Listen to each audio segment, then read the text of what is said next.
তোমাকে যখন পেয়েছিলাম তখন সালটি ছিল 2021 সাল। তখন আমার মনে হয়েছিল আমি সেই শখের পুরুষের জন্যই অপেক্ষায় ছিলাম।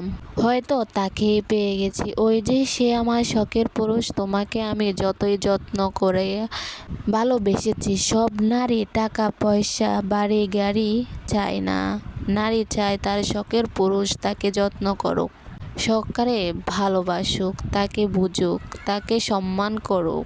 সব ছেড়েছিলাম তোমার জন্যে। পরিবারের সাথে লড়াই করেছি।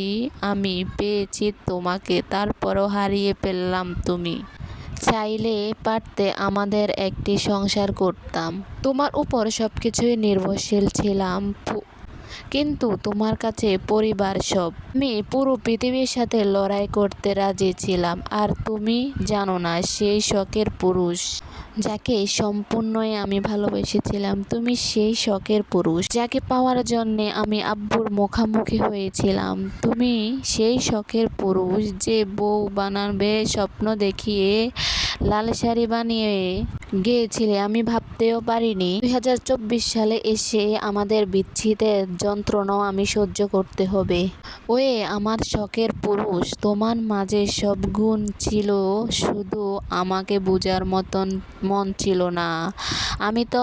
আমি তো এত করে চেয়েছিলাম তোমাকে পাওয়ার জন্যে, কিন্তু পাইলাম না। তোমার সাথে কাটানোর স্মৃতিগুলো, মুহূর্তগুলো এখনো বুকের ভিতর জমিয়ে রেখেছি। তোমার কথাগুলো আমার বুকের ভিতরে এখনো হাহাকার দিয়ে উঠে। আমার সাথে যোগাযোগ রাখো নাই, আমিও তোমাকে বিরক্ত করি নাই। ভালো থাকো। নাটকটা শখ ছিল না, তবে তোমার কাছে মনে হয় শখ ছিল। তোমার মনে আছে আমাদের সেই প্রতিটা কথা, প্রতিটা দেখা? তোমার মনে আছে কি আমাদের প্রতিটা স্বপ্নের কথা?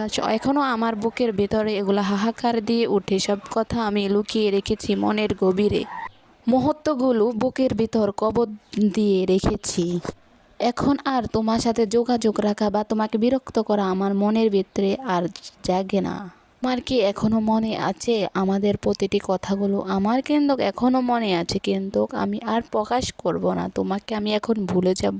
জানো, আমি যখন ক্লান্ত হয়ে ঘুমিয়ে পড়ি, তখন হঠাৎ করে আমার ঘুম ভেঙে তোমার কথাই মনে পড়ে।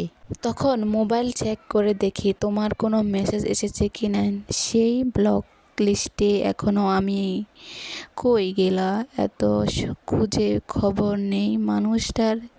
এসব মনে হলে বুকের ভিতরে হাহাকার করে উঠে। বিশ্বাস করো, তখন আর ঘুম আসে না, শুধু চোখের পাশ দিয়ে গড়াইয়া পানি পড়ে। থাকতে মাঝে মাঝে নিজেকে নিঃশ্বাস নিতেও কষ্ট হয়। ভাবি যে জীবনে তুমি আমার সবচেয়ে আপন ছিলে। রাখতে আমি পারিনি তোমাকে আগলে। পাখি হয়েও আমি উড়ে গেছো, ক্ষমতায় বুঝিনি। কোনোদিনও খবর নেইনি। শূন্য এই পৃথিবীতে কোনো কিছু দিয়ে পূর্ণ হবে না। দূর থেকে এটা দোয়া করি তুমি ভালো থাকো। এই গল্পটা ছিল একটা আপুর। আসলে আপু আমাকে গল্পটা পাঠিয়েছে। যদি ভালো লাগে থাকে অবশ্যই লাইক কমেন্ট শেয়ার দিয়ে, আর আমার পেজটা কীরকম ফলো দিয়ে রাখবেন এরকম নতুন নতুন গল্প পাওয়ার জন্য। সে পর্যন্ত সবাই ভালো থাকবেন, সুস্থ থাকবেন। আল্লাহ হাফেজ।